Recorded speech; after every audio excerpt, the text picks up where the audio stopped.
This is A's Cast Live, your comprehensive look at the Oakland Athletics. Launch to left field deep. Pham going back, looking up. He will watch it fly. And 29 other MLB clubs. 2-2 pitch on Trout, and he blasts one way back. Goal for Yelich. Cody Bellinger hits one out. Pete Alonso, he's your home run derby champion. Join us as we take you inside the baseball universe. From spin rate to juiced balls to game-changing moments, we have you covered. Spend your afternoon with us next from the town, only on A's Cast Live. A's Cast Live. Here's Chris Townsend. How is everybody doing on a Wednesday after the A's absolutely crushed the White Sox 14-4? Man, they were putting up some big 2 touchdowns, you know.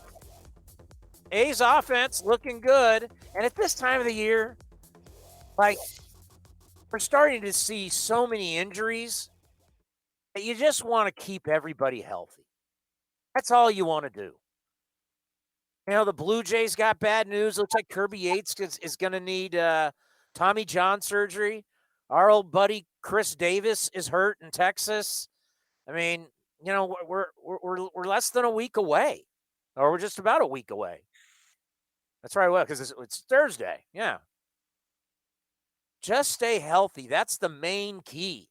Get your at-bats in, get your innings in, get your work, but staying healthy is the number one thing. Ray Fosse is going to join us in moments. Stephen Piscotty, right fielder for your A's, is going to be here at 5:10. One of the great voices of the game, Dan Schulman, who is on ESPN and does the Toronto Blue Jays. We'll be covering the baby Jays today at 5:30. They're going to be a fantastic team. I think they're going to be really good, and they're also going to be super interesting because they're going to play some games at their spring training site. They may go back to Buffalo before they ever get to go to Toronto. Paul Hembekides from ESPN will be here at 6, and then A's right-hander Dalton Jeffries will be here at 6:30. Ray Fosse, how are you? Tony, I'm doing well, buddy. How you guys doing? Cody, you okay? I'm good, Ray. Thank you for asking. You know, just nothing like doing a show after a 3-hour and 17-minute long spring training game. I wasn't going to bring it up. I'm just happy I wasn't there. Camelback Ranch. When I got the text from Cody saying, I'll let you know, and then I happened to turn on the game, and you got to be kidding me.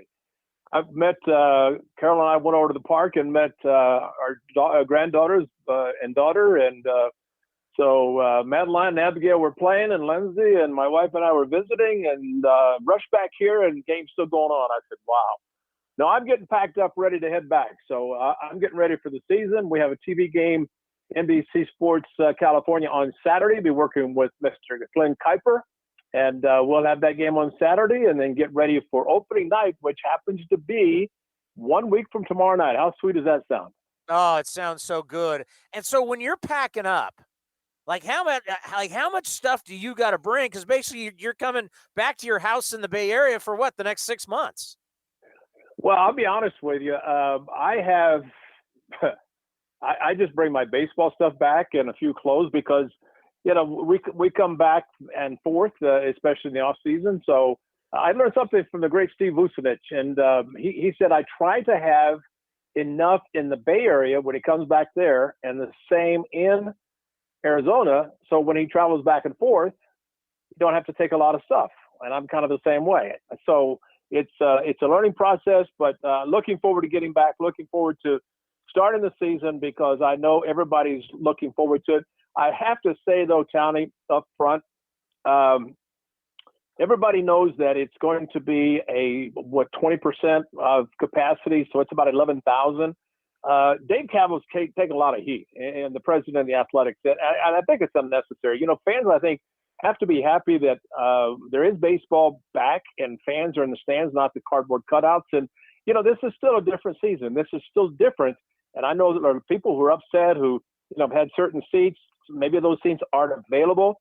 And when we had Dave on one of the broadcasts, maybe a week, 10 days ago, I said, when you took the tarps down in the upper deck, did you think that this might help you? That might help you with the capacity? He said, no. But, in reality, think about it. And I think everybody should realize that had the tarps been on the upper deck, just like Mount Davis, the capacity is about 35,000. So then you take 20% of that versus 20% of about, 46, 47?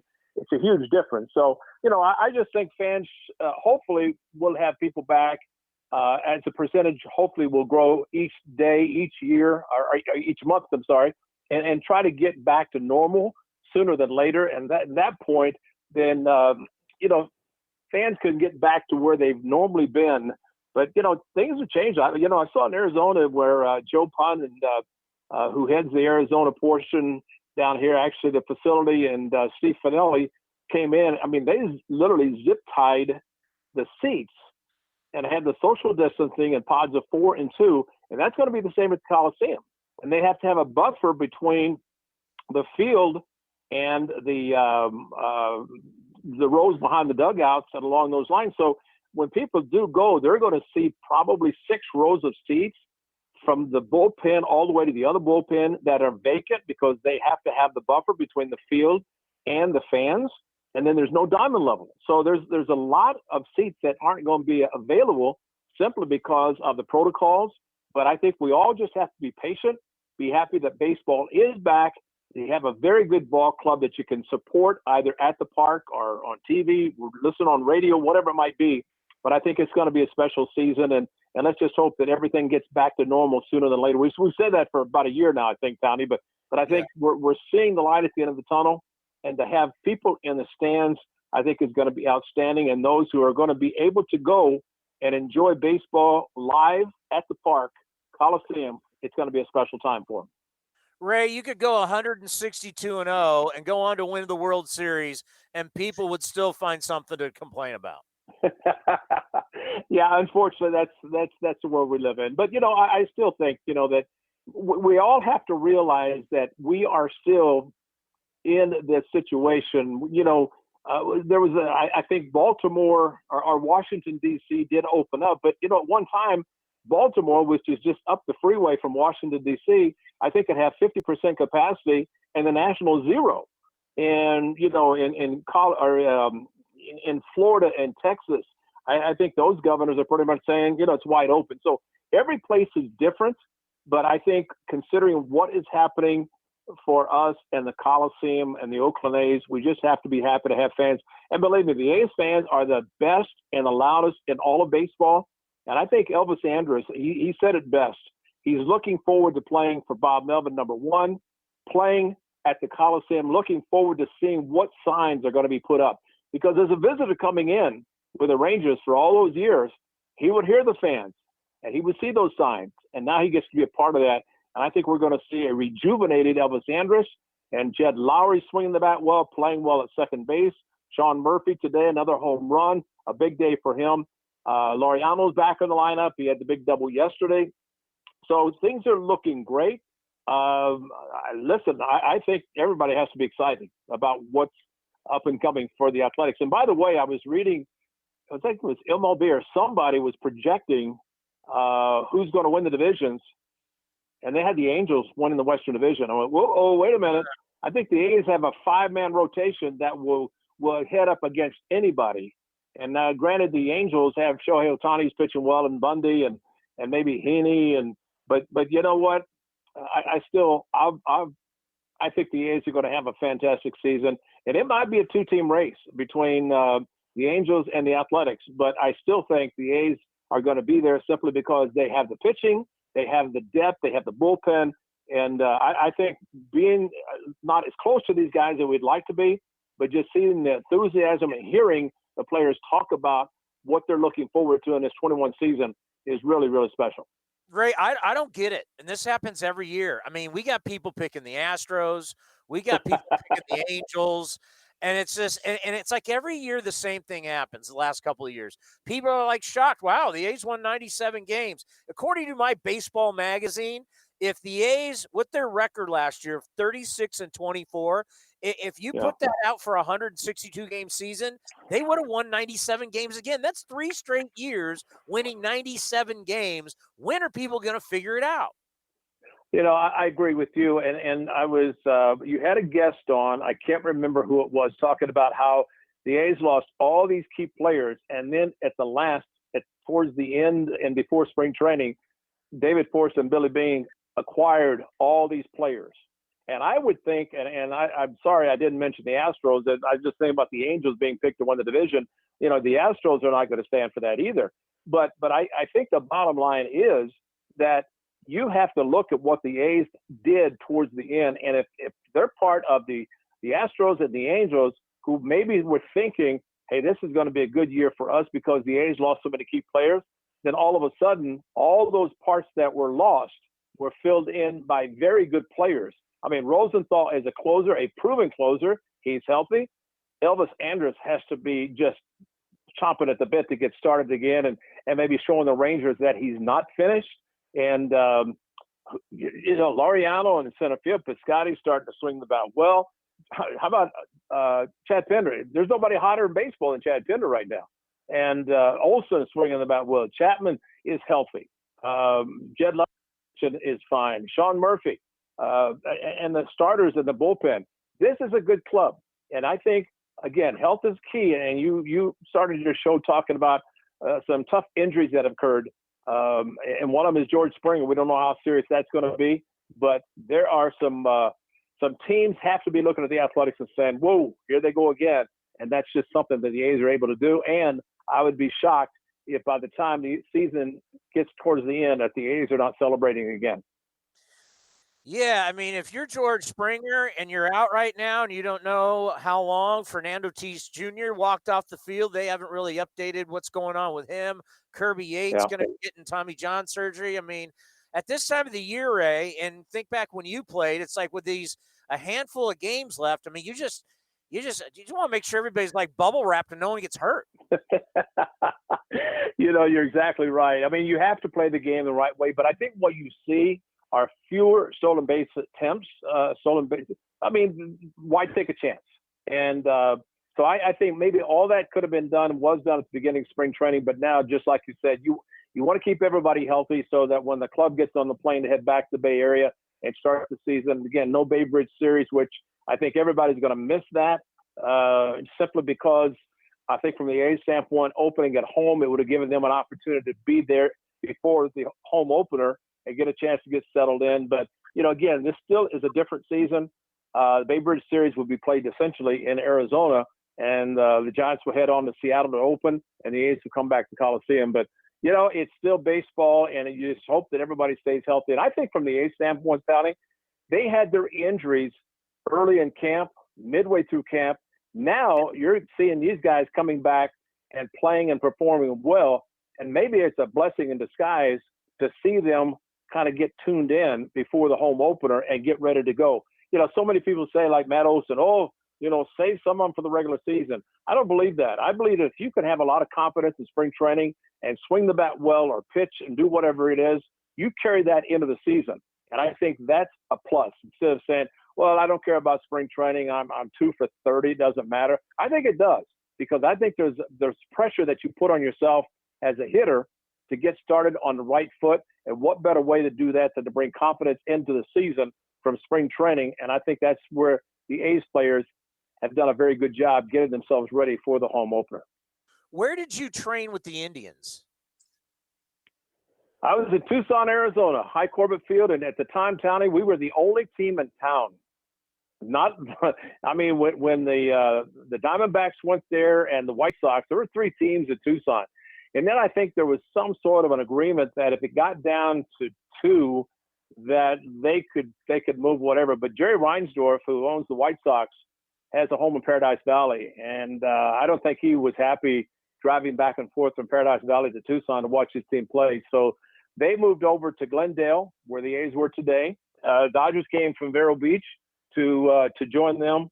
And but at the time we were in Tucson, and Tony, unlike what happens today, where let's say we would have had 3 games in the Phoenix area against, 3 different teams, we'd have 3 different bus rides. we wouldn't spend the night. They don't want to spend the money. We would just go back and forth. And, the funny thing, we get on the bus early in the morning and we'd fake sleeping. So we'd take up 2 seats so we could have the whole road to ourselves. Times have changed, but at that time it was simply get on the bus, go to the game, and take your batting practice and infield practice because, we had to get up early to go. And, but I think the sad part for the Indians when they moved to Florida and that unfortunate hurricane came and wiped out their stadium and a couple of players were out on the lake and got killed and, they eventually moved back here to Goodyear to join Cincinnati. But so I think that's why it's great now to have 15 teams in the Valley or in Arizona, 15 in Florida. And that's why it was rare for the A's to have an off day this past Sunday, because with 15 teams in those split squads, that means a team had to be off, or 2 teams actually, or 1 team had to be off every day of spring training simply because of the 15 teams. And it's just so rare to have a Sunday off in spring training, but that's what happened with the A's last Sunday. Do you think this spring training, the way we don't have all the minor league players, no split squads, less time hanging around, more get in, do your work, and get out, and a lot of it still is because trying to protect yourself from COVID-19, but it just seems like it may be a little more efficient. I'm not down there, so I don't know. I'm going to take Chris Bassett's word. Do you think this is going to change spring training forever? I think it will, Tony. I think from the A's standpoint, I really enjoy, and again, I talked to Scott Emerson prior to spring training beginning. I may have mentioned it, and I was reluctant to say what he said, in that his starters were not going to be on the mound for 10 days to start the exhibition season. And then all of a sudden I hear people start talking about, well, so-and-so is going to pitch on Thursday or Friday, which was about 5 days in. So I didn't say anything. But as it turned out, the starters were 10 games into spring training before they did take the mound. Now, they were at Fitch Park. They were throwing simulated games. They were getting their pitch count up. They were getting their arm strength up. And I think it was brilliant from Scott Emerson's standpoint, so that whenever the starter pitched in an A game, that he was throwing 50 to 60 pitches instead of going out for an inning and throwing 20 or 30, and then he's done for the day and done for 5 days and then coming back. But I think the guys got on the regular routine at Fitch Park so that whenever they came here, they got into the swing of things. Now, remember, Tony, with the exception of the Astros, every Western Division team in the American League, and actually all National League teams, are playing the spring training in Arizona. So on one hand, you see where, and I heard, I think it was Bob Millman talking about Chris Bassett added a pitch, or Scott Emerson, and they said, well, they've seen him and he's seen them.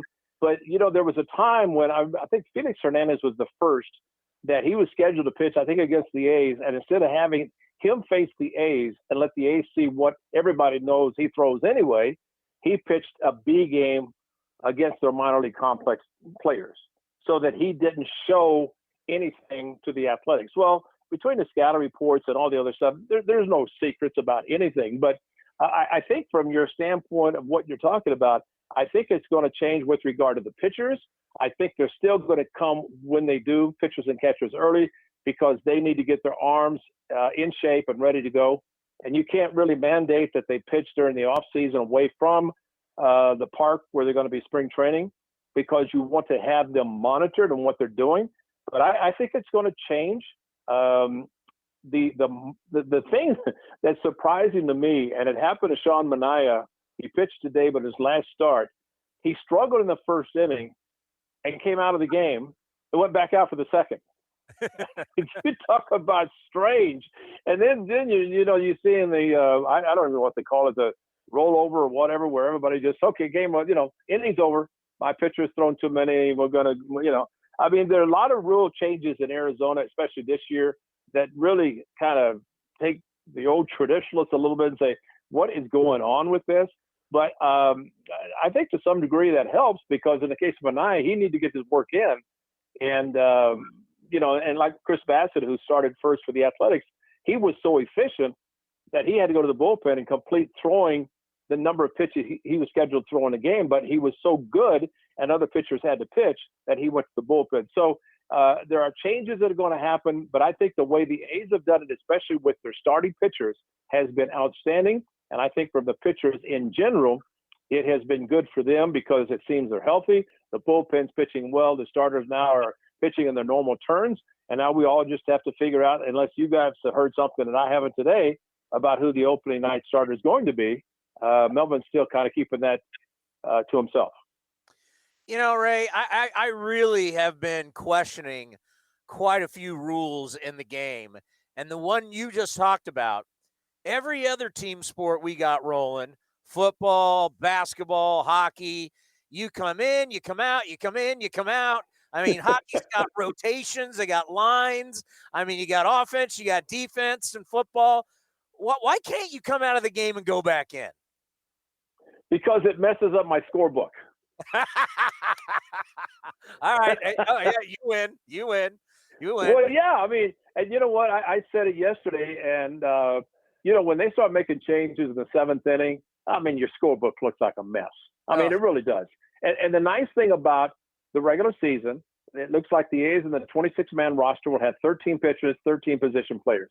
But the extra guys who are not playing, there's going to be, of course, 9 playing because of the DH, which we have to talk about that as well before we end the show today. But I think that leaves 4 extra guys on the bench.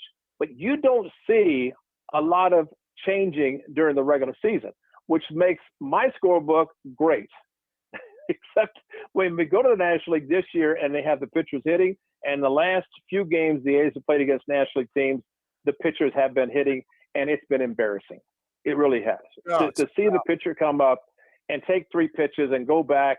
And, I asked Hermes Garcia yesterday, we had him on as a guest during the game, because they had a situation where they had a runner at second base, and Dalton Jeffries was just unbelievable. He struck out the side in the second inning, but the 8th place hitter was up with a pitcher in the on-deck circle, runner at second, actually run at third because it's a leadoff triple.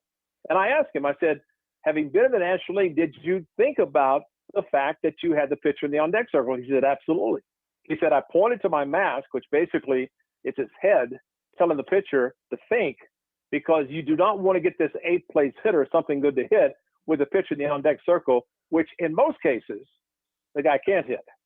And in some cases, they get hurt.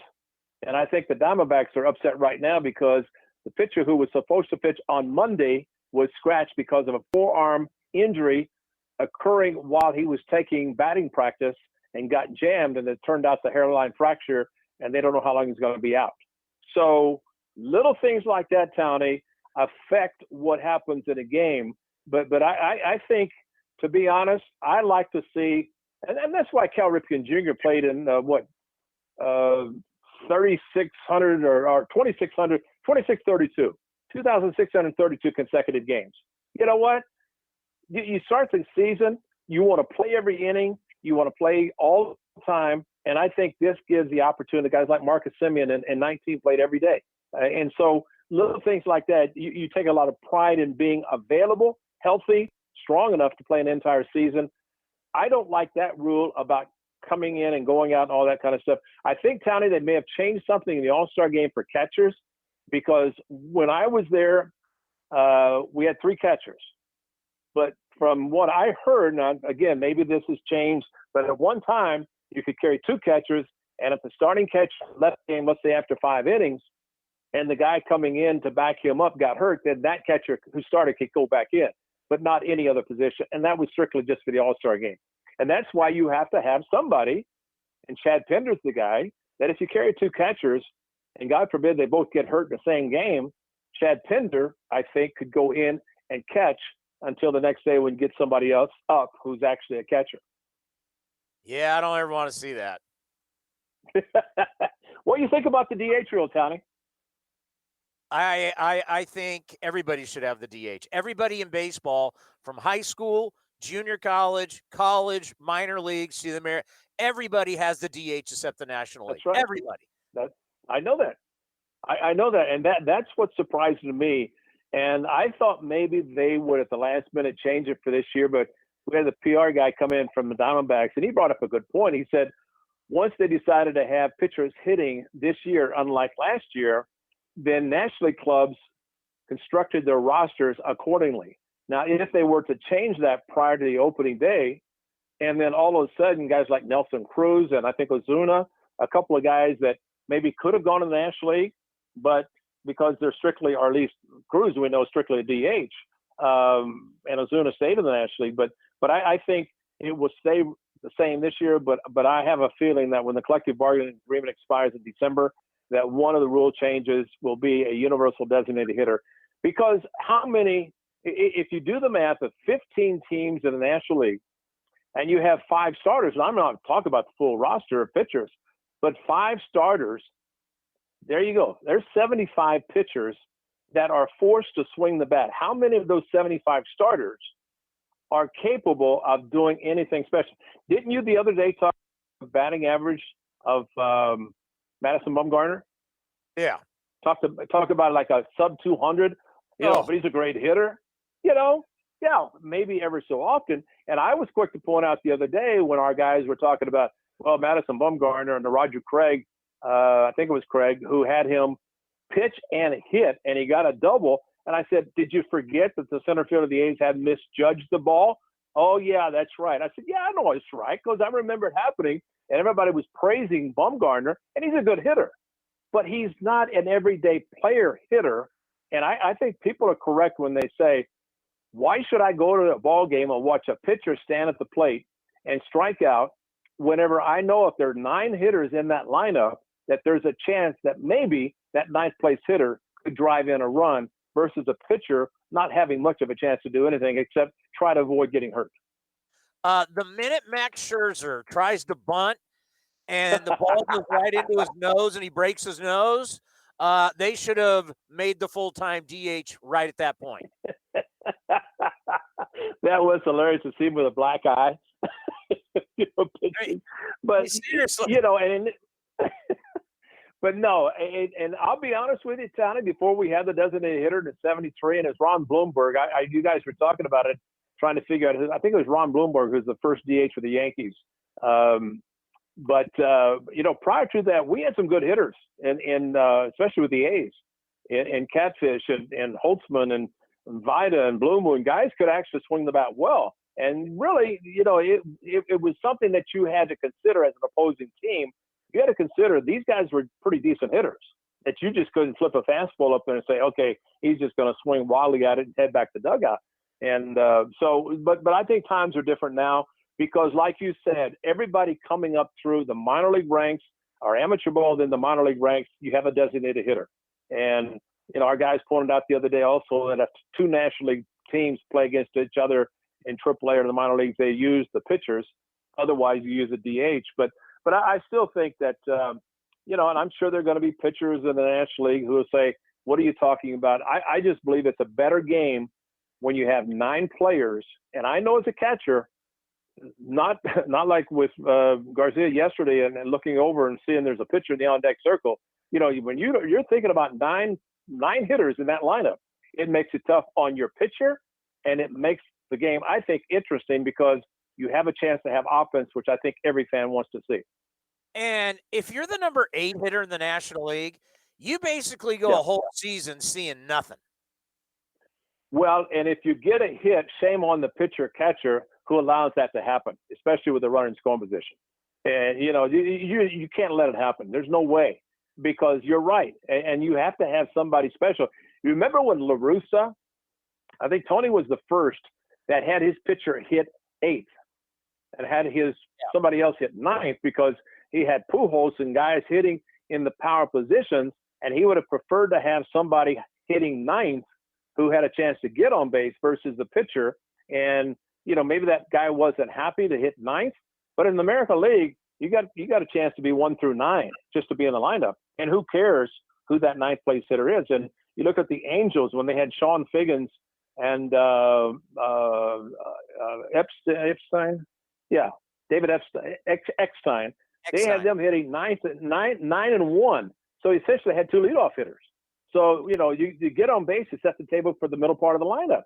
So there's a lot of maneuvering that can go on. But, for people to say, well, in the National League, you have the double switch and the pitchers and pinch hitting, I just think it messes up the scorebook too much. I'm sorry. And if the pitcher gets on base, you got to run him out of jacket. It's like, come on, what are we doing here? Well, and you also have to worry about him getting hurt because there was a pitcher with the Yankees. Cody knows everything, so maybe he can interject and remind me who I'm thinking about. But he tore his Achilles as he crossed home plate, and George Steinbrenner was yelling, "Get the pitchers off the field!" Because it's one thing, everybody gets excited when they get a hit, but then they have to run the bases. And if you're an opposing team, you're hoping that somebody hits a ball and that pitcher has to run, because then he has to go back out on the mound and try to pitch after running the bases, which I think position players will tell you that it takes a lot out of you, even though you think 90 feet is not a long way. But when you're sprinting to that base or sprinting from first to third or second to home or whatever it might be, it does take a lot out of you. So I just think, again, it's probably going to happen after this year. I'm personally disappointed that it's not the universal DH in 21, especially after last year, because now you have those pitchers who didn't hit last year in the National League have to hit this year.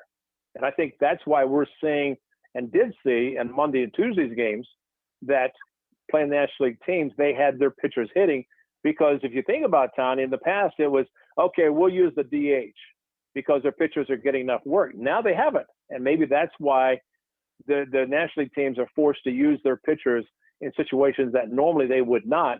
And you just hope that they don't get hurt. We talked about teams being healthy, getting ready for the season to begin. How do you think about a National League team that has a pitcher, one of your 5 in the rotation, and he's going up and swinging the bat, and you're just praying that he doesn't get hurt?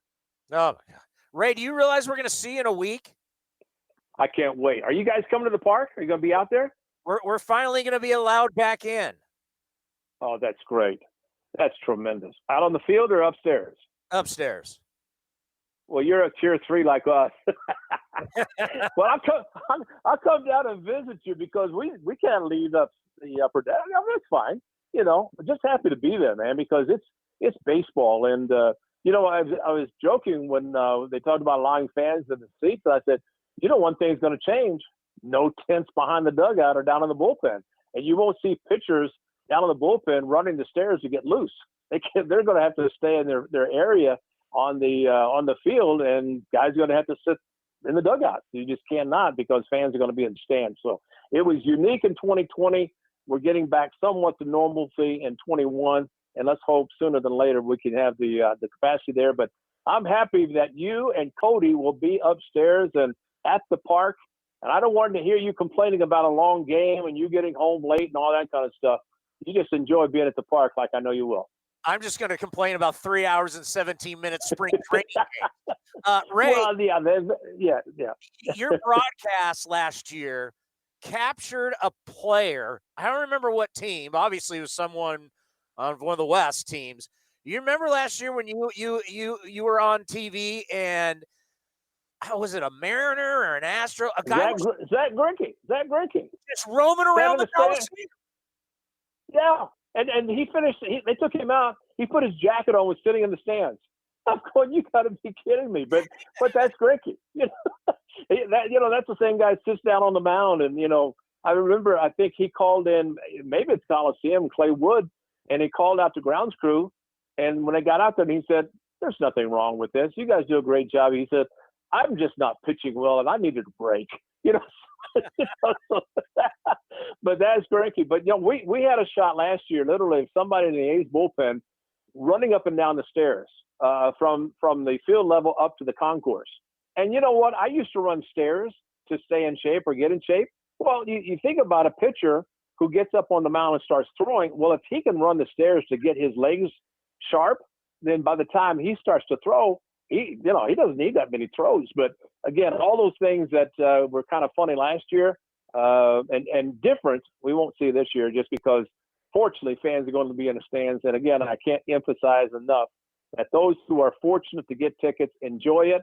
And we knew this year that Hohokam 1,998, that was capacity. No matter how many, playing the Cubs, playing whomever, it was going to be maximum 1,998. So hopefully next spring that all changes. But in the meantime, let's be happy to have fans in the stands starting next Thursday, a week from tomorrow, and then look forward to an outstanding season with the Athletics. Have a safe trip back, Ray. We'll see you on Thursday. Look forward to it. Cody, take care, buddy. Doing a great job. And have you done Dan Schulman already? Yes. Okay. He's a good man. He's a good man. I feel badly for the Blue Jays because I don't know when they can get back into Canada because I think they are quarantined, teams going in and out. So I don't know if they'll ever get back. Not this year anyway. But will they be the best team in New York State? That's a great point. That's a great point. That's right. The Mets, the Yankees, and the Blue Jays all played in New York. That's like the old times, with the Brooklyns and the New Yorks. And that's a good point. Well, you're smart. That's why you're top of your game all the time. All right, buddy. Be well. Be safe. Hey. By the way, how's the chicken pie shop in Walnut Creek? We're open. We're back indoors. Wow. Well, you know what? I still say, and all the broadcasters really very much appreciate you sending out all the goodies when we were stuck at the Coliseum or at the Coliseum, and your man delivered all the good stuff, and it was tremendous. So can't wait to go in there firsthand, and I'm sure the people who have already been there can actually say exactly what I say. Food is outstanding at the Chicken Pie Shop in Walnut Creek. You're the best. Talk to you next week, buddy. The great Ray Fosse right here. Yes. The chicken, I know our spot still talks. We haven't changed our spot. But yes, indoor dining in Walnut Creek at the Chicken Pie Shop of Walnut Creek. You can still do takeout. You can still sit out on the patio, the outdoor dining that we built. And takeout, you can still get beer, wine, and spirits. But if you want to eat indoors, the Chicken Pie Shop of Walnut Creek is open. Coming up next, Stephen Piscotty right here on A's Cast Live. Hi, this is Ramon Laureano. And the throw is going to be in time at the plate. Laureano firing a strike all the way on the... And you're listening to A's Cast, your 24/7 destination for A's baseball. Well, earlier today, we caught up with the right fielder of your Oakland Athletics, Bay Area's own Stephen Piscotty. Hey, it's great to talk to you again. How's the hunt going for you? Going well. It's going a little better now with the homer. So hopefully, signing more things to come. But it's been a good camp. Guys are really gelling, and we're having a good time. So we're just trying to finish this last week strong here, and get to Oakland and get ready to roll. Yeah, just how much is it, you want to get your at-bats, you want to get into game mode, but you want to try and keep everybody as healthy as possible.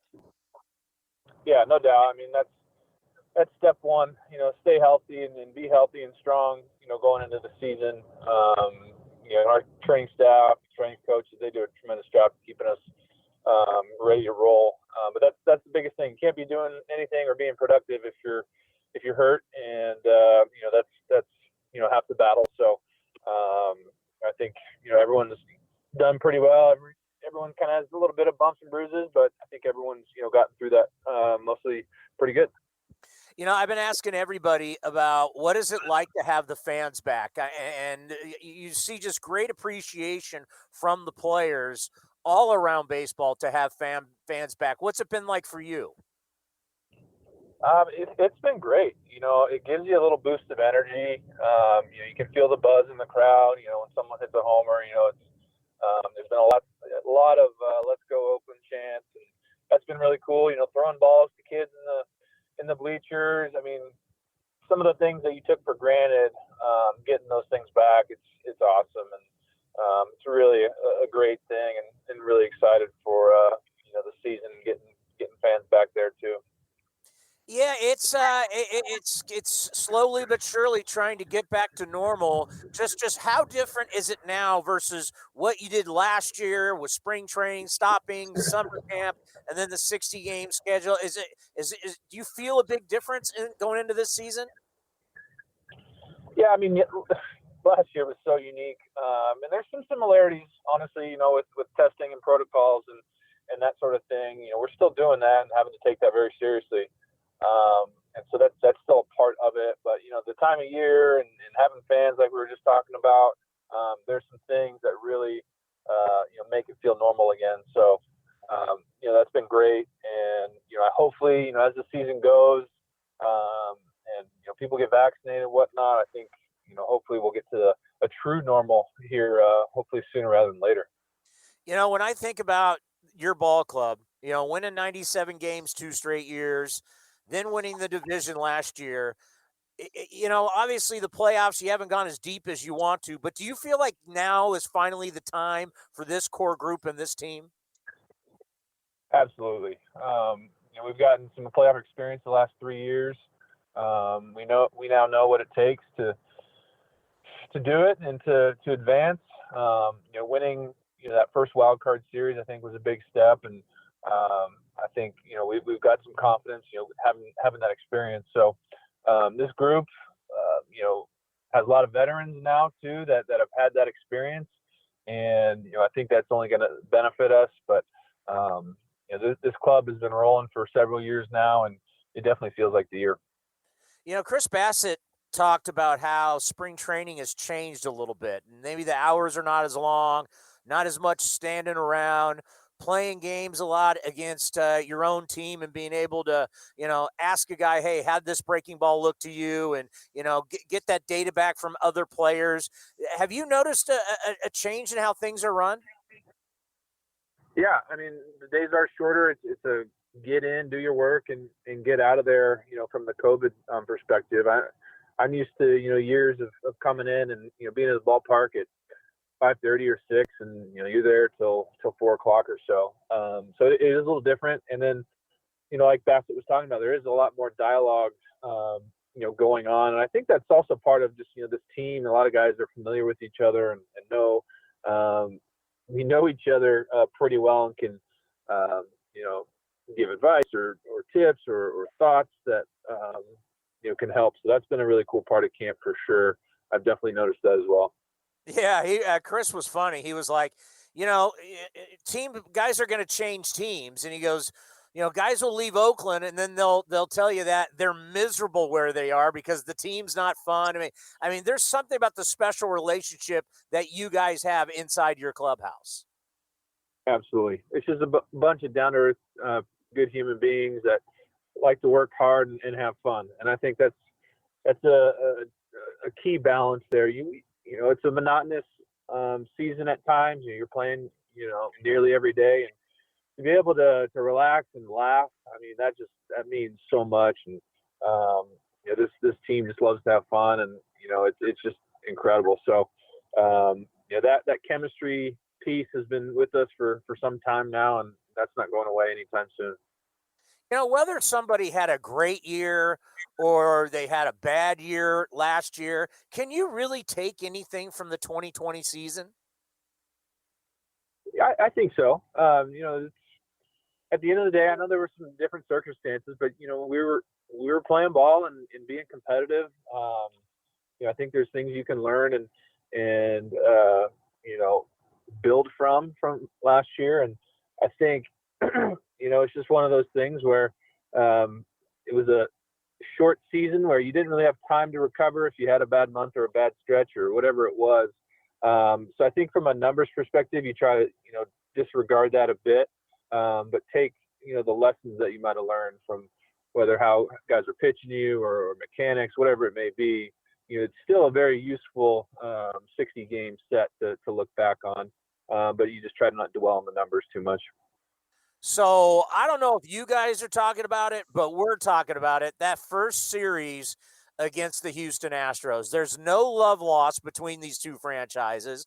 Our fan base, whether it's 11,000 people, whatever it is, everybody's going to be juiced and want to be yelling at these guys. Have you guys at all talked about, this first series is going to be very interesting?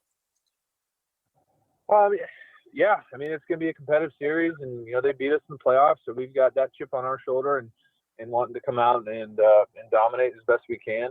There's no doubt, it's the first time, that team will be out on the field with fans. So we'll see how that dynamic goes, but we're very excited. Obviously any opening day, you're very excited. But it's also great to to play a rival. And I think, we're going to come prepared and juiced as well. Jed Lowry back, Elvis Andrus, who's, torn up the A's for years now, the A's shortstop.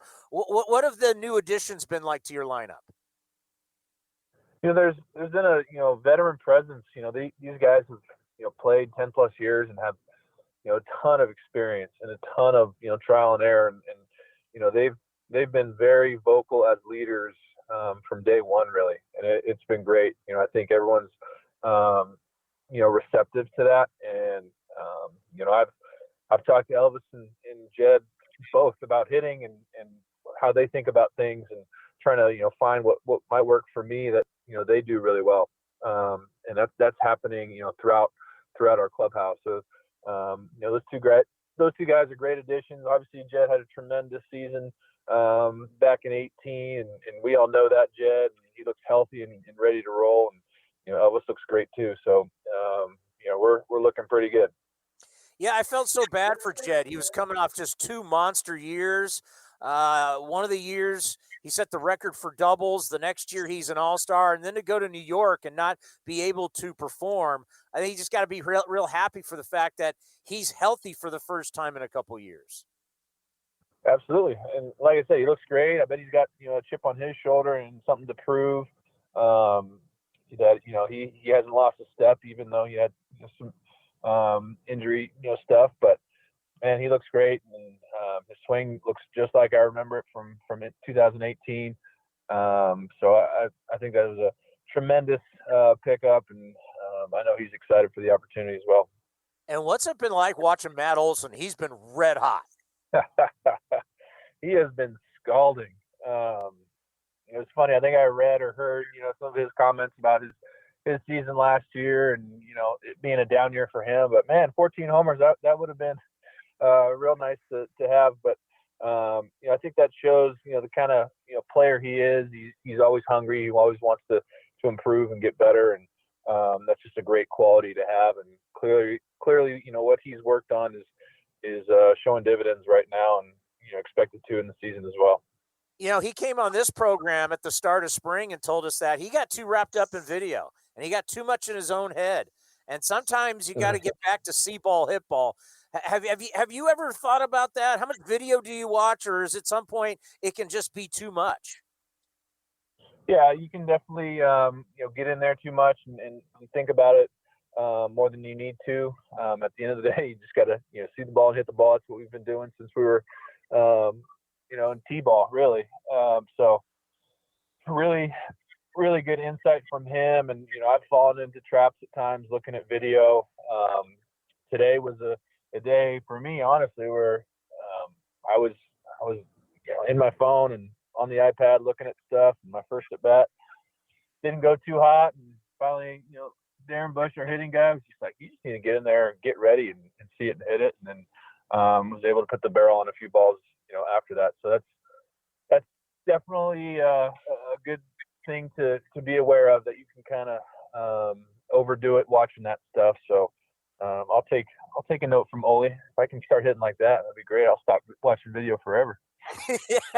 yeah, man. Your whole life you didn't watch video, and you were a great player. So yeah, sometimes you got to see ball, hit ball. Let's end on this. We know about your fight against ALS. What did it mean to you that Major League Baseball is going to do Lou Gehrig Day? Yeah, that was such incredible news, and something that our organization has worked hard on. There was a committee of organizations pushing for this, and we were right there, trying to help with that. And it was just a great day when it was announced. We're looking forward to the day. Really excited about it, and we're excited to honor the player that Lou Gehrig was, and obviously raise more awareness for ALS, and hopefully one day find a cure. So just really humbled, really, to have them do that. And like I said, I'm looking forward to the day and some of the events that we've got going on around that. So I'm just really, really happy and excited about it. Well, you're a class act, and we always appreciate your time coming on this program. Stay healthy the rest of spring, and we can't wait to see you on opening day. Yeah, can't wait. We'll see you there. Opening day is right around the corner. Some of the great words every single year. Happy opening day. Coming up next is one of the top broadcasters in the country, longtime voice on ESPN and of the Toronto Blue Jays. As we continue our spring training tour, we're covering the baby Jays. Cody, do we call them the Florida Jays or the Buffalo Jays, or will they ever really be the Toronto Blue Jays again? I kind of like the ring of Buffalo Blue Jays. It just has the BB, the alliteration of the two Bs. But hopefully get back to Toronto, but we're going to see them, I don't know, maybe playing on multiple spots this year. Coming up next, Dan Shulman from the Toronto Blue Jays right here on A's Cast Live. Hi, this is Sean Manaea. Sean Manaea has no-hit the Red Sox. And you're listening to A's Cast, your 24/7 destination for A's baseball.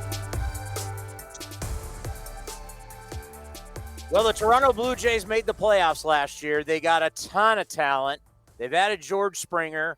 Unfortunately, Kirby Yates, we thought was going to be their closer, is going to have Tommy John. But they're going to be competitive. And they're going to play in probably 3 different ballparks this year. But these guys are tough, and they were used to doing it last season. Dan Shulman, longtime voice on ESPN. You see him doing everything, right? Baseball, basketball, and, of course, for the Toronto Blue Jays. He's one of the top broadcasters in the business. Here's Dan Shulman.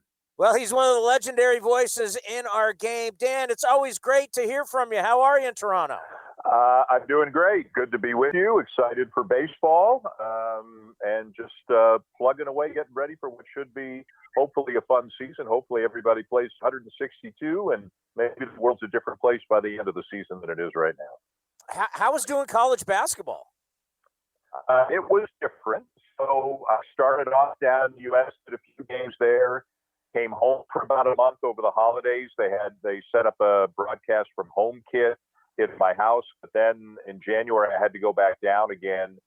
Saturday prime games that Billis and I do tend to be on site, although some of them didn't work out that way. So I actually kind of lived in Charlotte for 2 months. ESPN's got a studio there. Figured some of my games would be at Duke or Carolina. So I lived out of a hotel in Charlotte for about 8 weeks, and then wound up in Greensboro doing the ACC tournament and just came back home about 10 days ago. And I'm quarantining. So listen, it was like everything. It was, wow, different, right? But was happy to be working. It had its ups and downs, but I'm glad they got in as many games as they did. And the tournament's been really fun. So hopefully it's fun the rest of the way as well. Well, and I just think about your year is still going to be difficult because aren't you only going to be doing games from Toronto? Yeah, right now. So our lovable baseball team north of the border here, we have all kinds of fun challenges that other teams don't have. But so the Blue Jays are starting at their spring training home in Dunedin, Florida. And we have 3 announcers, myself, Buck Martinez, Pat Tabler. We kind of rotate around. Sportsnet are our employers, so they're not going to send me to the U.S. Buck is down to Florida, driving distance from the ballpark. So without boring you to tears, Buck Teddy will do the home game from the Dunedin ballpark as long as the Jays are there. And I'll do the road games from the studio in Toronto with one of them joining me from their homes. They'll have a kit in their house allowing them to broadcast. So we won't, the games I do, we won't be at the ballpark, and I won't even be in the same place as the same announcer. Now, I did a lot of this for college basketball, if we were just talking about whether it was Billis or Vital or whatever. So I'm kind of used to this. But then eventually the team's going to move. They're not going to stay in Florida through the summer. They're hoping to go straight to Toronto, but chances are they might have to go to Buffalo for a couple of months and then hopefully get to Toronto. So this could be a team with 3 different homes this year.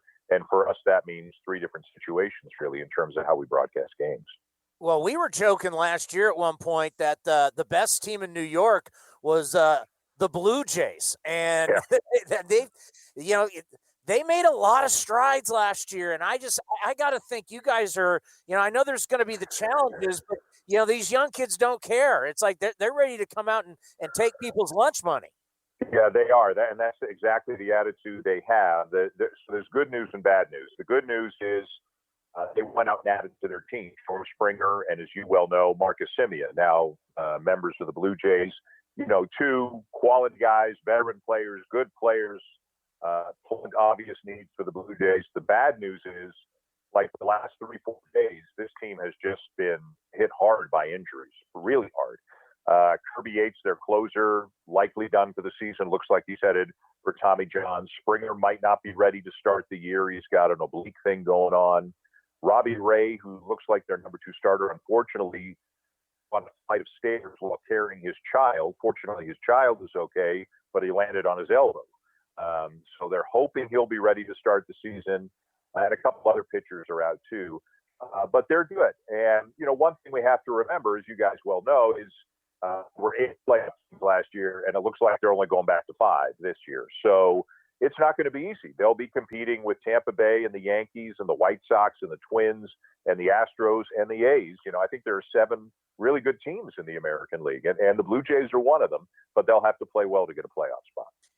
We always look forward to spring training, but then once spring training starts and these guys start playing and you get some injuries, you're just like, God, because all you want to do is keep guys like bubble wrap, keep them healthy, and get ready for the season. And it's just horrible news on Yates. When I saw that he's probably going to need Tommy John surgery, you just feel so bad for these guys.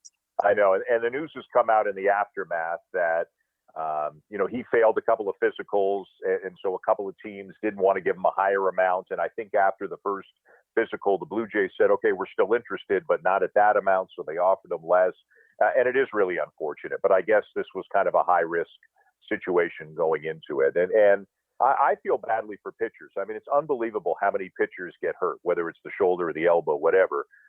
It didn't used to be that way. I'm old enough to remember guys throwing 260 innings, making 41 starts in a 4-man rotation, and they kept on pitching. And I don't know what it is, whether it's everybody's just trying to throw as hard as they can, the radar gun rules, or if it's that, these kids are playing one sport when they're 14, 15, 16, whereas, back in the day, you'd play 2 or 3 sports until you specialized when you were older. I'm not smart enough to know the answer to it. But I do know this, especially this year, going from 60 games to 162, pitching depth is going to be the absolute most important thing for every team. If you have it, you got a chance. If you don't, you're in a world of hurt. Our guy Ray Fosse tells us all the time, he goes, these guys are lucky to get to 200 innings. His guy Gaylord Perry was throwing over 300 innings every year. Yeah. And guys, again, probably generally speaking, I'm generalizing a bit here, but, didn't throw max effort as much as they do now. It was more of a pitch to contact. Like you go back and look at Jim Palmer and Tom Seaver and Gaylord Perry, who you mentioned, and Bert Blyleven, like some of the great pitchers of the day, they were striking out like 5 or 6 guys per 9 innings. And now, mediocre 4th starters are striking out 8 or 9 guys per 9 innings. It's just a different game right now. They throw harder, which is, I think, is good and bad. And the good news is you obviously want to strike out guys if you can. But the bad news is I think it's one of the reasons guys get hurt. I think they're pushing themselves beyond where they're supposed to go. How happy you guys that Vladimir Guerrero Jr. is really taken to fitness and really, owning the weight, losing the weight, and looks good? Yeah, looks great. And so, again, I haven't physically been at spring training, but watching games on TV, Zoom calls, interviews, and all that. He's lost 40 to 45 pounds from July of last year. He came into camp okay last year in March. He didn't come back good at all in July. He really let it get away. And he struggled. That's kind of why they moved him to first, and he didn't do great at first. And he hit pretty well. Like, if you look at his numbers, OPS plus, I think, was like 113 last year. Like, he was a slightly above average offensive player, but he's supposed to be a lot more than that. I always make the same goofy analogy. Like, you've got Soto and Acuna and Tatis, and Vladdy's supposed to be the 4th Beatle. He's supposed to be the guy with those guys. And even if he's Ringo Starr, that's pretty good. You can have a pretty nice life being Ringo Starr. And he's never going to be the defensive 500. And you don't want to get too carried away in March in small samples, 40 at bats, whatever it is. But I mean, he's always been a great exit velocity guy, but he hasn't been a great launch angle guy. He's going to be a better player this year. They're going to let him play a little third. He'll play mostly first, what he does. But, The Blue Jays going out and getting Springer is great. Getting Semien is great. Let me tell you, Marcus, you're getting a gem. As my late father used to say, you can tell he was raised right. Marcus Semien is salt of the earth and definitely is going to make you guys better on the field and in the clubhouse. I think there's no question about that. I think you're 100. I mean, you know as well better than me. I think you're 100% right, and I think George Springer brings a lot of the same characteristics. And I know people look at the cheating scandal, and especially in Oakland, they look at Houston a certain way, and I understand all that. I'm not diminishing any of that, but I truly believe that George Springer is also one of those guys. But to your point about Semien, you know, he's a lead by example guy. He's a work ethic guy. He's a take extra ground balls guy. And if you're Bo Bichette or Lourdes Gurriel or Vladimir Guerrero or Danny Jansen or Kevin Biggio, you know, you can learn a lot from a guy like Marcus Semien, because Marcus Semien's also a guy who continues to make himself better, right? I mean, he came up and he made all kinds of errors and he worked incredibly hard on his defense and he became a much better defensive player. And then 2019, he has that incredible offensive year. And, you know, remains to be seen, who is he in 2021? Is there any chance he can be the 2019 guy? I think he's certainly better than the 2020 guy.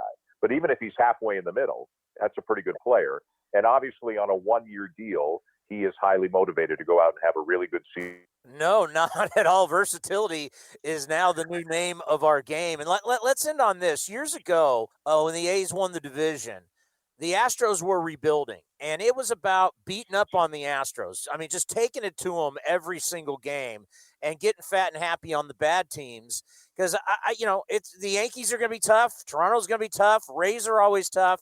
But how do you do against Baltimore? How do you do against the bad teams? How big is that for who's going to win the AL East? I think it is big, but I would imagine everybody's got a chance to go, 14-5, whatever it is, against Baltimore. From a Blue Jay perspective in particular, the Rays have always been their kryptonite, especially at the Trop. The Blue Jays find the most unbelievable, painful ways to lose games to the Rays down at the Trop. So I hear you about Baltimore, but to me, it almost comes down to Toronto and Tampa Bay. Are you going to go 12-7 or 7-12? You don't get that much of a chance against Oakland and Houston and Chicago and Minnesota.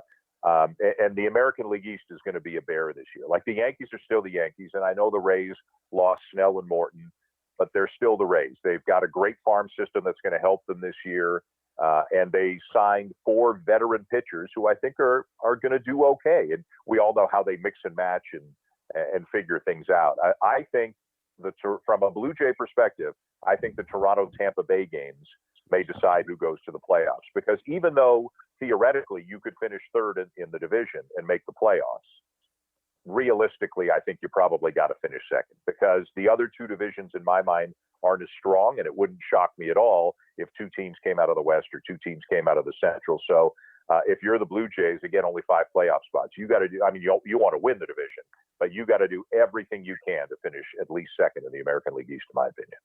So you got 3 or 4 days left of quarantine?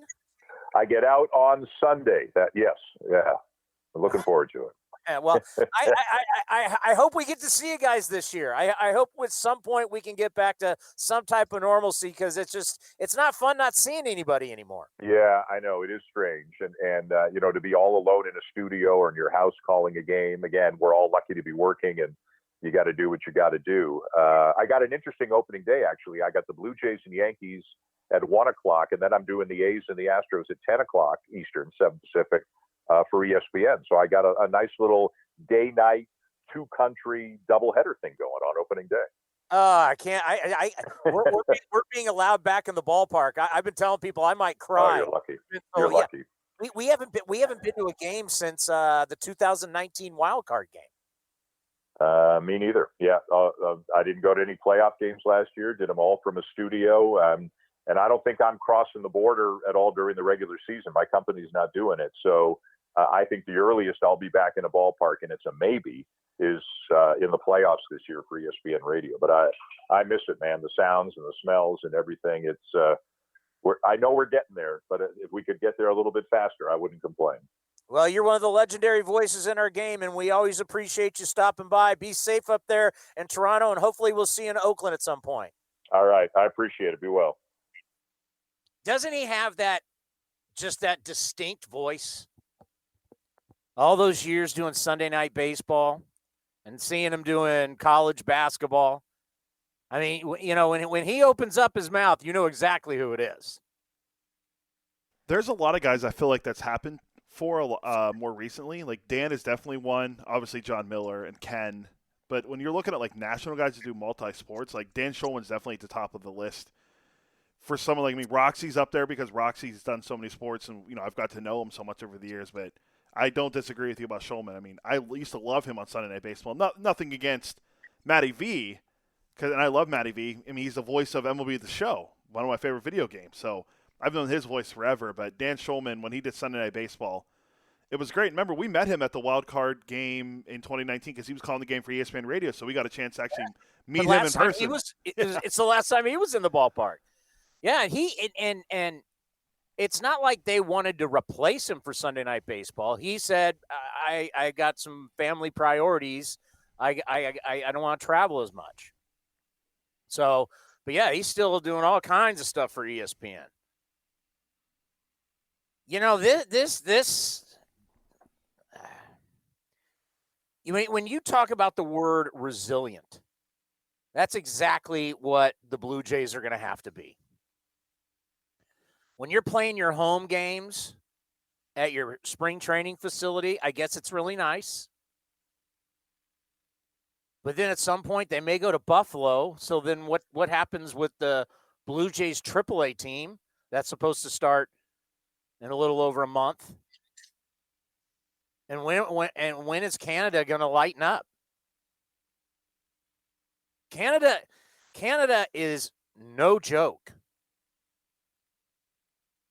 The fact that he was calling games here in the United States, he goes back home to Toronto, and you have to quarantine for 14 days. And don't they they're enforcing it right up there? They're like checking on you and making sure that, you are quarantining. Isn't that what's going on? That sounds all right. From everything I've ever seen on social media, I mean, we wouldn't know. We can't travel into Canada. So, I mean, because every time we talked to Dan, when we talked to him a few months ago, he was kind of telling us the same thing, that he had a quarantine before he went home. Remember, he couldn't see his kids and his family. So I know they've been really strict about it, which, I completely understand. You want to, close off your borders when a pandemic's going on. It's a great question of when will the Jays actually be playing at the Rogers Center. Better question is, will Marcus Semien ever play a game at the Rogers Center as a Blue Jays player? He may not. Marcus Semien may never play in a Blue Jay uniform in Canada. Now, where's the science with that? As we now, knock on wood, and all the vaccinations going on, and slowly but surely certain states have lightened up. I don't know where, I don't know where there's science. I'm still waiting to see all this science everybody talks about. Everybody loves to use the word science. Well, show me the science. Because I remember when the governor of New Jersey came out and said there's basically no evidence of COVID being spread in restaurants. I'm like, wait a minute. Our restaurants have been closed.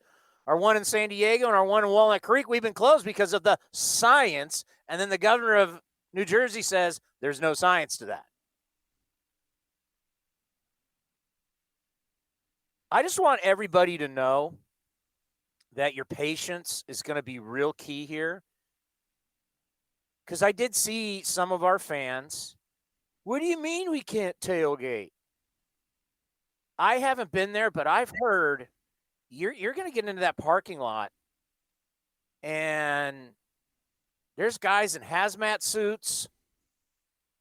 They're giving vaccines. This is not like going to an A's or Raiders game, and you're pulling out your barbecue and let's sit out here and party all day. That's not how this is going to work.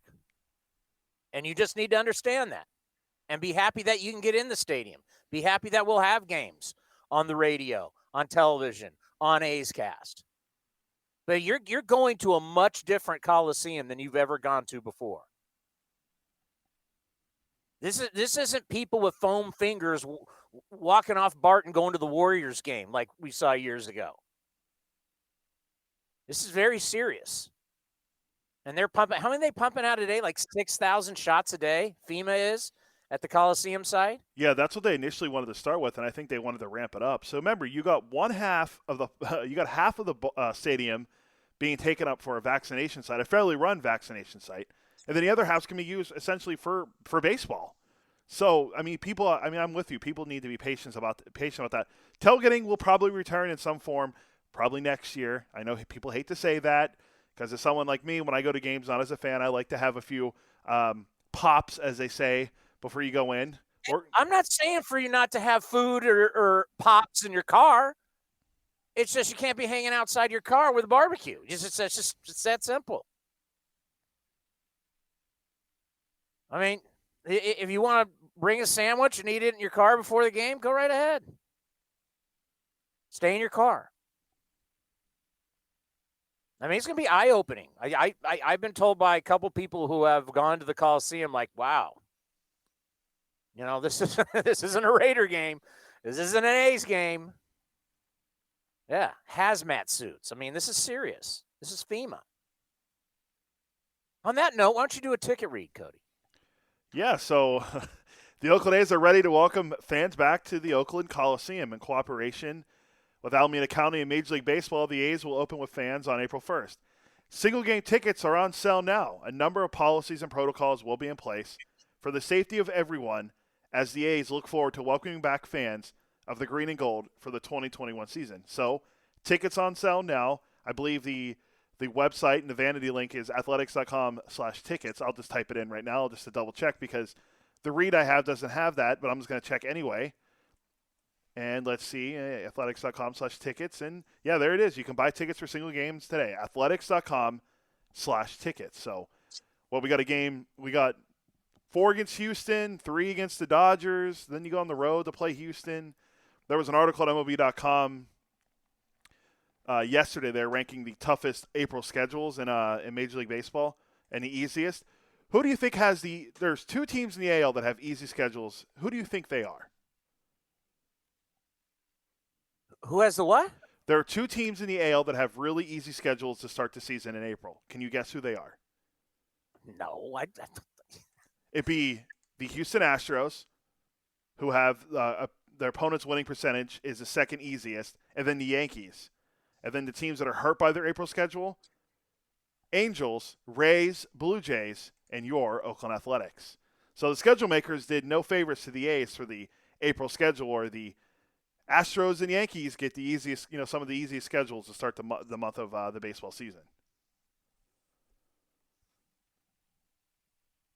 But that's based off 2020.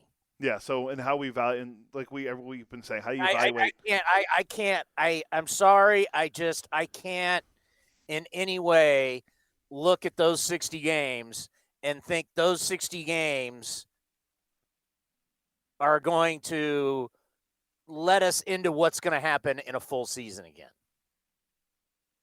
You could trick it up for 60 games like the Marlins. You can't trick it up in 162. In 162, put it this way, everybody has warts. There's probably the last perfect team where you go, that team was probably the 98 Yankees. They were a steamroller. But every team has some warts. The Dodgers bullpen is a wart, and they won the World Series. I mean, so in 162 games, those warts get exposed. And as Stephen Piscotty said, if you got into a little bit of a rut, you didn't have time really to work yourself out of it. That 2020 is behind us. 2021 will back to being a regular type of season. The grind will be on. The dog days of summer will be on. But there's still going to be, as Steven said, some similarities. There's going to be a lot of testing. You're still they want you to still kind of be like you're in a bubble. Go to the ballpark, go home. But I'm just excited that it's here. As of tomorrow, we're going to have a week before we're back in the stadium, Cody. I cannot wait. I cannot wait. What time are we going to be on? What are we going to be on from? Opening day, because the game's at 7:07, so we'll be on from, I think it's from 4 to about 6, because pregame will start at 6:07 for a 7:07. Isn't though the regular, once we start getting to the season, all the games are like 6:45? Yeah, 6:40 for us, 6:45 for the Giants. So Friday night's game will be a 5:40 start, so we'll be on from 4 to about 5:30. So I mean, we're going to be a week away tomorrow, and I can't wait. And as I'm seeing teams, pull out some of their cuts from the rosters they're making, that's what I'm kind of staring at on Twitter. Luis Rengifo getting sent to the minors for the Angels. A little shocking because he's a pretty good utility player for them, but he's going down to the minors. And Franklin Barreto was trying to make their roster, and well, guess what happened to Franklin Barreto? He got hurt. So, and he was actually having a really good spring. Tell me if you heard that before, that Franklin Barreto was having a good spring. Oh, I'm so glad I don't have to deal with that anymore. I am so glad I don't have to do that anymore. And then if we haven't got to it because, we got on after the 3-hour and 17-minute long spring training game, that Austin Allen was sent to AAA Las Vegas, so that opens up a potential spot for Aramis Garcia, the player acquired in the Chris Davis, Elvis Andrus trade to be the backup catcher to start the year. So that's going to be an interesting storyline to follow up until, next week.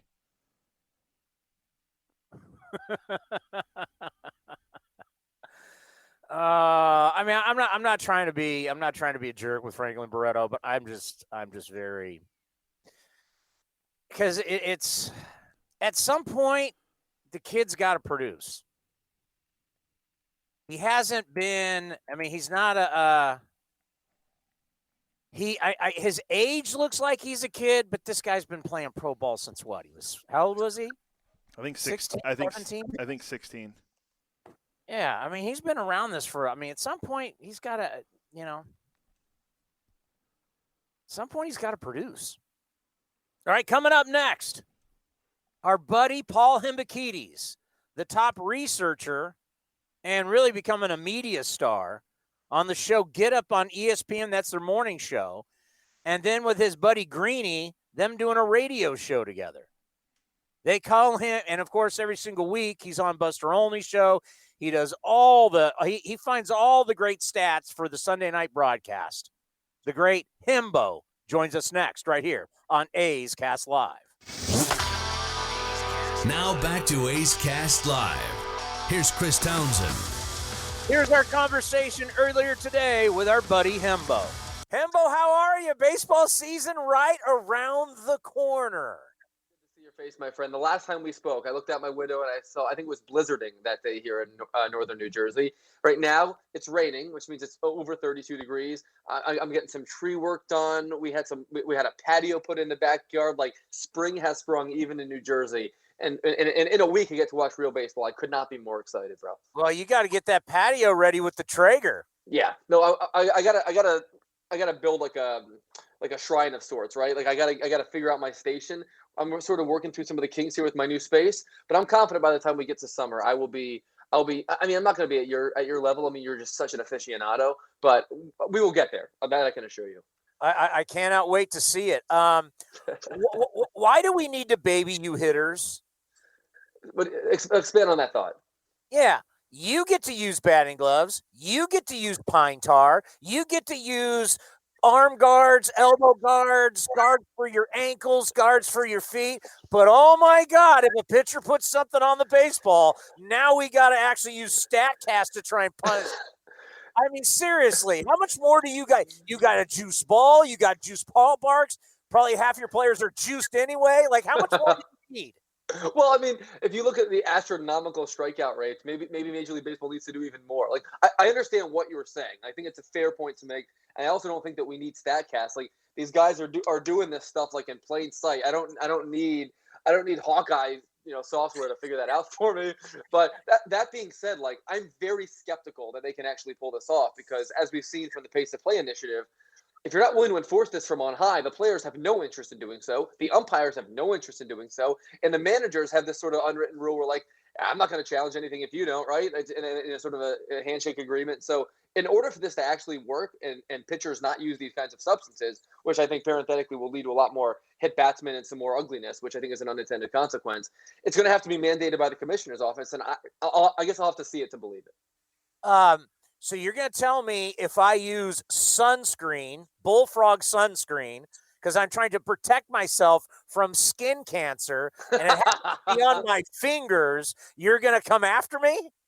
The enforcement of it is going to be fascinating. I mean, my hope is that what Major League Baseball is trying to do is just get rid of the optics of Michael Pineda going out there with a glob on his neck, right? Like that's obviously what you don't want.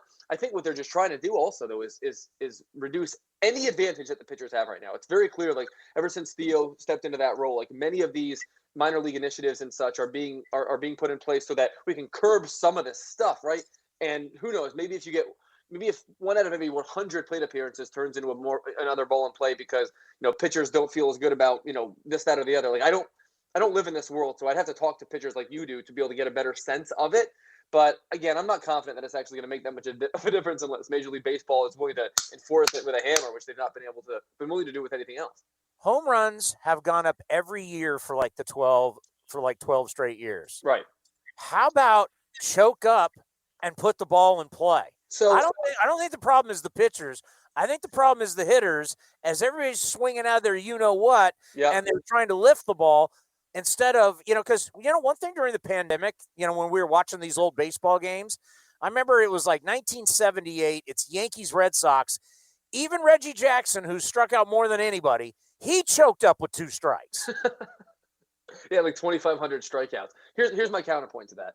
The reason that everyone's swinging out of there, is because the pitching's gotten so good that it's so hard to string 3 hits together. Like I think even if hitters made a concerted effort to try, it would take a sort of retraining and muscle memory that doesn't exist anymore. Like this is the kind of thing that we need to start, at the high school level to make its way through the showcase circuit and college ball and minor league ball. Like sometimes baseball is a byproduct of what you're getting from the systems beneath it, right? So I think like as much as it's infiltrating down, the home run derby, let's blow cheese, at the gun, every D3 pitcher now throws 90 miles an hour. I think just as much of that is sort of the showcase circuit making its way to baseball. So I think it does work both ways.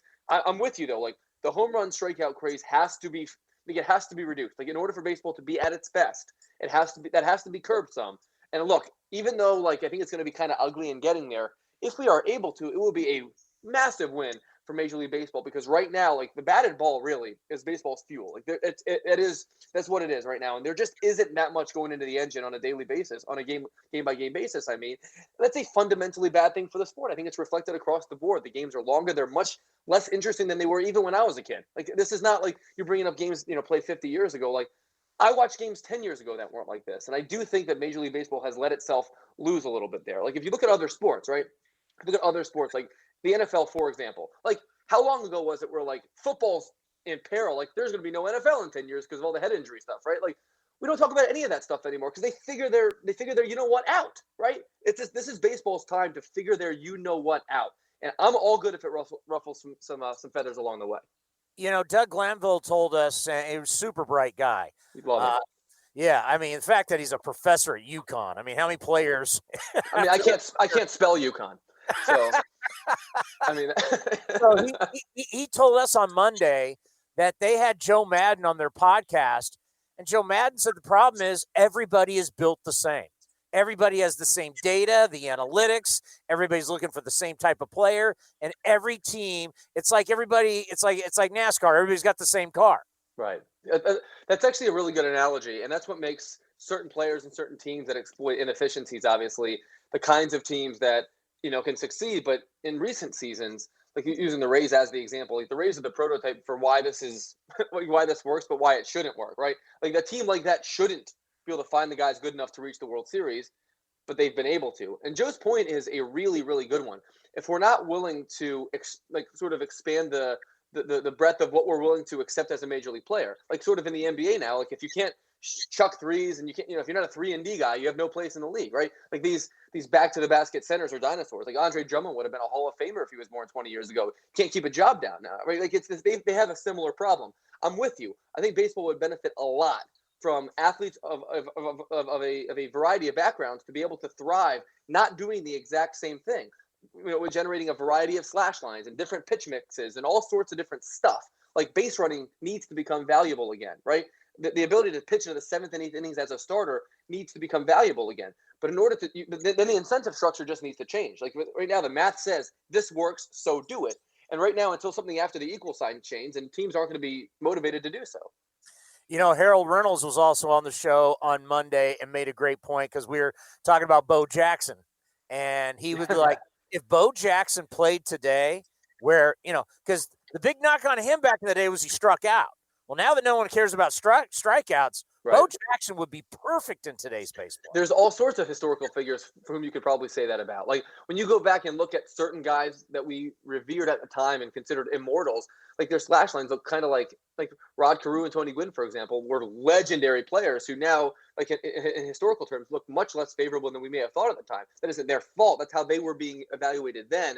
I wouldn't be surprised if we look back on like the last 10 years of baseball and say, why did we do that? Like, why did we allow ourselves to go down so far down that rabbit trail? And I hope that Game 6 of the World Series last year, when Blake Snell was inexplicably pulled, sort of serves as that like precipice. Like that was hopefully the straw that broke the camel's back. And in some sense, Theo Epstein going to the commissioner's office to sort of lead this initiative is sort of his way of trying to slay the dragon that he birthed himself, right? It sort of comes full circle here, and we all consider him like the young guy, the guy who sort of helped like bring this to the forefront, like your own Billy Bean. Whereas Theo Epstein's now going to be in the commissioner's office trying to combat the very thing that he was exploiting just a year ago. Obviously, you're a brilliant man, and last year you picked the A's to win the West, and you were correct, my friend. Prediction time: who you like in 2021? All right, you wanted me to go division by division? I did all my picks for ESPN.com last week. But just tell me what you want, and I'll have it ready for you. All right, AL West. The AL West will be won by the Astros this season. What? So this is why you don't start in the AL West. Okay, so here's where I'm coming from here. I do have the A's making the playoffs. They're one of my 2 wild card teams. The A's, I think, are a very comparable roster to the Astros. Here's where I'm coming from there. I think Houston has a substantially higher ceiling, whereas the A's have a considerably higher floor, which is to say, I think if both teams reach their, say, 75th percentile, the Astros are 3 or 4 games better. And the biggest reason for that is Yordan Alvarez. I think we've forgotten how good that guy is, how good that guy was. Like, to me, it wouldn't surprise me at all if he hit 40 this year. He can be that kind of difference maker in that lineup. I'm a little bit concerned, maybe a little bit more than a little bit concerned, that Marcus Semien and Liam Hendriks were pretty substantial parts of those teams the last few years that have been so good. And especially Hendriks. Like, I know you guys have done a brilliant job historically of building bullpens on the cheap for the most part and be able to get the most out of guys on the back end. But he has been so incredibly good in high leverage situation. His win probability is off the charts for a pitcher with as little volume as he provided. It's very difficult for me to see a scenario in which you guys could be as good in the 8th and 9th innings this year as you were last. If so, I tip my cap to you, and you're going to win the division by 3 or 4 games. That's my biggest hang up. Can I, counselor, have my rebuttal? By all means. This is the first time these guys are going to be called cheaters for 81 games. They're going to get heckled every single game. And if we go back to last year's spring training, before we stopped because of COVID, there were reports that these guys were done. These guys were so tired of hearing it, talking about it. Now they're finally going to have to face the music. And I just don't think every single night you go out and someone's calling you a cheater, that's got to wear on you mentally. Yeah, I mean, it's a beyond reasonable point. I live in the world of stats and information. It's difficult for me to quantify that into my projection. Here's what I would say. Jose Altuve had an all-time bad year for him. Yuli Gurriel had an all-time bad year for him. So did Alex Bregman to some extent, right? Carlos Correa missed a bunch of time. That was a club that regressed considerably last year, fought through all this stuff, was 4 games under 500, and still somehow managed to be just 1 game away from the World Series. They're a difficult projection. They really are. What I just keep coming back to is all the heckling stuff and the trash can banging stuff notwithstanding, which again is so difficult to quantify. In fact, a team like that, you could argue that it will further motivate the team. I think you could easily make the argument. I don't buy it myself. I think you could. I just see a pretty tight race between you two teams. I don't see the Angels being that good at all. I argued with Buster this morning on his podcast. Buster's buying the Angels hype. I don't see it. I just you need 15 pitchers to be able to make the playoffs, and they have half that many. So I see that the AL West is a 2-horse race, ultimately won by the Astros, because I think their deficiencies are a little bit less so than the A's, unless the A's can really do some damage at the trade deadline this year. By midseason, you and Cody both could be pitching for the Angels. All right, let's go to the Correct. AL Central. I like the White Sox like everybody else. That might be the most talented club in the American League. Adding Hendricks, I'm serious. Adding Hendricks plus Lynn, like that's a like. I don't know that any team added as much quality pitching as they did, and all those kids in the lineup. All it takes is for 2 of those guys to have career years, and they could win 95. AL East. The Yankees are going to win the American League East. I mean, there are only 2 great teams in the American League, and they're among them. If the Yankees can get some semblance of a healthy season out of Judge and Stanton, it's hard for me to see them not averaging, 5.5 runs a game. And I think Tyone plus Kluber actually represents a pretty decent upside play there. The Yankees are a really, really good club this year too. I think those are going to be the teams going. I think they're probably on a collision course. Did you say Giancarlo and Judge staying healthy for the season? Look, I mean, look. I'll take the under. You know me. East Coast Bias Hembo is my nickname in San Diego Twitter now. That is the lane that I occupy. I picked Aaron Judge to win my American League MVP. I picked Garrett Cole to win the Cy Young Award. I am sipping the Yankee Kool-Aid. That's the lane I occupy now. I mean, I do a freaking radio show in Brooklyn, overlooking Brooklyn. Like, what am I gonna? Who am I gonna do? Am I gonna pick Kenta Maeda? Like, come on. Hey, when we had Dave O'Brien, TV guy for the Red Sox, and I'm like, what's going on? I mean, you guys are like the Boston Rays. I mean, how are you charging that kind of money? I mean, they're charging $700 to sit in the bleachers on opening day, and you're rebuilding. I'm like, what are you doing, dude? It pays to be a legacy franchise playing in Fenway Park. There are just some built-in advantages that nobody else can sniff. So the 5th team I would have in the American League, just to interrupt you for a moment, is actually Toronto. I think Toronto is a team on the come, much like your club. I think Toronto, and I think if we don't change the format here, I think Toronto is going to be playing a play-in game, that wild card game in Oakland in October. Let's go to your beloved National League East. The Braves are the best team in the National League East. The additions of Morton and getting Soroka back, I think is massive for them. They had 3 shots at the World Series last year, right? You bring and I'm all in on Christian Pache playing center field for them. I think there is going to be as good as last year, if not some better, because that pitching staff last year, the group of starters was heinous. I think that'll be a much better group. He also added Drew Smiley. I like the Braves in the East. What about your Fightins? The Fightins, I had the Phillies finishing 3rd behind the Mets. The Phillies, so much has to go right. It's also the best division in baseball. The Phillies could win the Central, either Central. I mean, they're that kind of good. I think the Phillies are that kind of good, but the schedule is going to be just so brutal, man. And again, me and Cody might be pitching in the Phillies bullpen by August. So, do we just say Cardinals in the National League Central and move on? Not so fast. Not so fast, my friend. I have Milwaukee winning the National League Central outright. But they're not going to be able to use 8,000 pitchers in September. You heard it here first. Here's my logic for the Brewers. Okay. Underrated signings of Colton Wong and Jackie Bradley, both guys that will improve their defense considerably, a major issue for them last year. The 2 of them, if you just look at the WAR they're likely to generate, I think will probably come close to Nolan Arenado by himself. So I think that might almost cancel itself out. They also have more top-flight pitching than any team in that division. I mean, Corbin Burns plus Brandon Woodruff is a nice way to start your rotation. A lot of swing and miss there. And Josh Hader and Devin Williams are completely vile. Those guys are awesome. They have they have more great players than any team in that division. I think the Cardinals are getting a tad bit overhyped just because of that one move. And look, he could make that much of a difference by himself. He's also coming off of a terrible year. I really think the Brewers are being slept on. Yelich finally better than Trout? Yelich is the best player in baseball, but Yelich might be the best player of all time. I mean, who are we kidding here? If Yelich has a better year than Trout, I'm giving his freaking MVP speech. I mean, I am a part of the process. I'm going to be on stage with my mask during that ceremony, no doubt. Ruth, Bonds, Williams, Mays. No.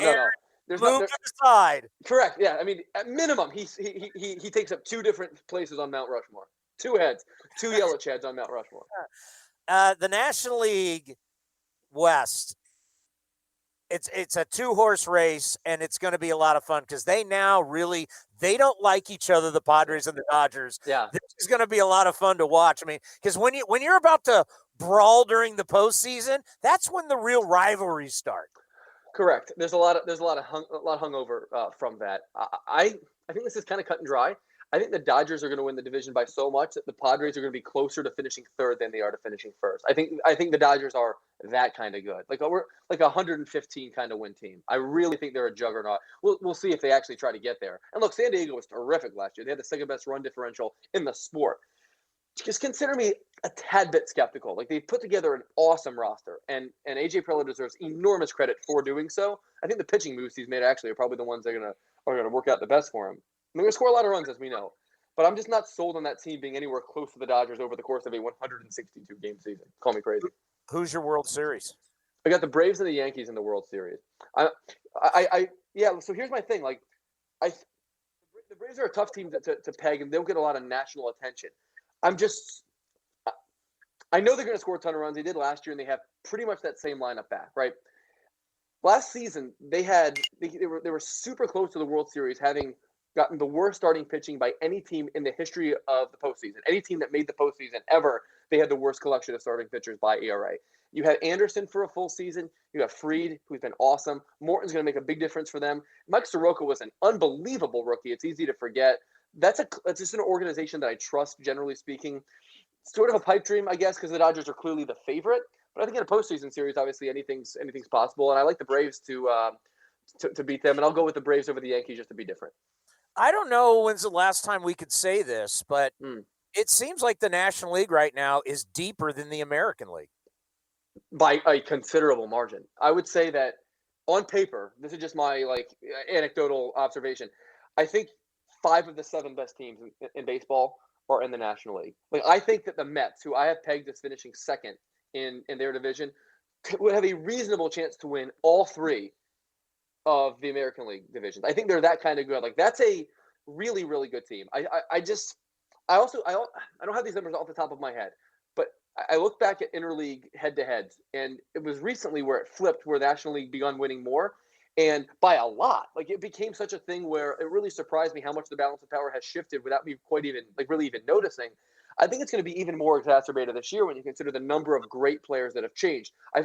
In my research, I found that more free agent dollars were committed in the American League. But if you look at the biggest, the heaviest hitters that were moved this offseason, like, those guys are playing for National League clubs. I think we'll kind of see that in the standings. You guys did the piece on DeGrom and velocity going up as he gets older, which is not normal. You got what do you got on DeGrom? So I'm all in. Like, I'm sitting on the table and I'm saying Jacob DeGrom is not only going to win the National League Cy Young this year, he's going to win the MVP of the league. I think he's going to be the best player in the National League, regardless of position. Here's where I'm coming from. So, first of all, like, obviously he's an aging pitcher, right? He's going to pitch this year at 33, but he's not really a 33-year-old pitcher. Like, he has thrown fewer innings in his career than Babe Ruth did, right? So this is a pitcher with like the wear and tear. Like, that argument doesn't hold up here. It doesn't hold water, as we know. We obviously know he's a super athletic pitcher who's able to repeat his delivery and his release point in a way that very few guys do, and the numbers support that as well. And, like, he's legit sitting 99 with 3 pitches, commanding it. We have never seen that before. Like, and nobody that can throw like he can throw have been able to command multiple pitches. And he's dotting it, dude. Like, it's like, if you watch him pitch in spring training, I've never seen anyone as good as him. He just had the best, from a run prevention standpoint, he just had the best 3-year stretch of any pitcher ever from the ages of 30 through 32. And I did a deep dive this morning, and what my research turned up was that on a per inning basis, using WAR, he produces more value than any starter in the history of baseball. Averages like 6.5 WAR per 200 innings. Pedro Martinez is second on that list, behind Jacob DeGrom. We're talking about like a guy who is sort of like in the midst of like an all-time great stretch, a legendary stretch. And look, he might regress some, and you could probably, like, if you're a statistical person who follows the trends and stuff, you'd probably say that's more likely because he's been so freaking good. I'm going the other way. I think Jacob DeGrom's sitting in the middle of his prime right now and is going to have his best seasons in 2021. So it's Yankees, it's Braves, it's DeGrom winning the NBA. Should teams in the Central and Pacific time zone even play this year? No, and we all just focus on the East Coast? I don't think so. This should be like an EPL situation where you all get relegated just because I can't watch you play. I go to bed at 8 o'clock at night. I wake up at 4 o'clock to do my elitist show on the East Coast, right? So if I don't have the opportunity, like honestly, the East Coast team should play from 7 to 8. They should be done, and nobody else can play. So I'll just get to watch those hour of games. I mean, look, Fernando Tatis might as well retire, as far as I'm concerned. Are you back in studio yet? I'm going in like 4 days a week now. How's that feel? It feels great. I got we got the TV show from 8 to 10 now on the East Coast, and I'm helping out Greeny on his radio show. Hashtag Greeny. You might know me as hashtag Hembo on the show. I'm on with him from 10 to 12, and we just kick it around. So I'm having a really good time with it. It's nice to feel like somewhat normal again. You know, sitting there without a mask on and talking sports. It's what I've always wanted to do, and I'm getting to do it now. And the circumstances are improving over here. Cody and I, opening day will be the first time we've been to a game since the 2019 wild card game against the Rays. Wow. That crazy? It's gonna smell so good in there. Like it's like everything. Like you're gonna get tingles, man. When that national anthem is played and you get that waft of cigar coming up, like you're gonna weep. I might cry. I mean, you're gonna weep. I seriously, I want to get out of my house so bad. Like my wife's like, "You're going back?" I went, "Yeah, I got to get away from you." No, my wife is utterly sick of me too. I'm surprised that we're still together. But I'm with you. Like Is she back too? No, she's stuck at home, so she's got the cabin fever. So, but I'm telling you, like that's what makes baseball special. Like the in-game experience, the in-person experience at a baseball game is a singular experience. It's second to none in sports. Like when everything else opens up, like that's like the thing I am most looking forward to is spending $6 for a hot dog and $9 for a lukewarm beer. Like that is the thing. Like I'm gonna sit. I'm telling you, man. Like there is nothing like it, and I'm never gonna take it for granted again. I know, and you know, and let's end on this because I think this has been real special. Is how much the players are acknowledging the fans and how much they miss the fans. I don't think players will big league fans ever again. I'd love to think and hope that you're right. That's like the fans are the lifeblood of the sport. The only thing that matters. It's easy to forget. Like we do all this stuff we're talking about all this math and all these numbers that affect the product on the field. None of it matters. Baseball is an entertainment product. You're entertaining the people that are watching on TV and that are watching in the stands. Let's never forget what matters here, right? Like that's the only thing that matters here. So let's get it right, and let's never take this for granted again because it's the most beautiful game that we have, and I cannot wait. I cannot wait to be in that ballpark again. You better tweet or send me a picture when you're in there with Cody during the anthem. You're gonna be sitting there and you have a tear running down your cheek like you're about to start a quarterback in the Super Bowl. I cannot wait. Thanks, buddy. Be safe. Be warm. Can't wait till you can get that Traeger fired up going again. Later, boys. That's my guy, Hembo. I got him all fired up on Traegers, Cody. Yeah, unfortunately, I've been wanting to get one because I love the barbecue that I have at home, but the new apartment, we can't even have that anymore, so I have to get rid of it. So I have to wait. You have a barbecue on the deck? No, it's one of those things with the. What kind of barbecue is it? That's a great question. Now, I don't know. It was cheap. It wasn't very expensive. It got the job done though. Is it propane or charcoal? It was propane, so that's why we couldn't have it. Yeah, because once San Jose State football comes back and we're able to tailgate, because I had to give up my season tickets when I went to work for the Raiders because I could never use the tickets. So we're all getting, as we're now, as you know, a football school. We're all getting back into the game and getting season tickets. So I'm going to need a new hibachi coming up here soon. Well, see, we were thinking about keeping it and maybe just storing it in the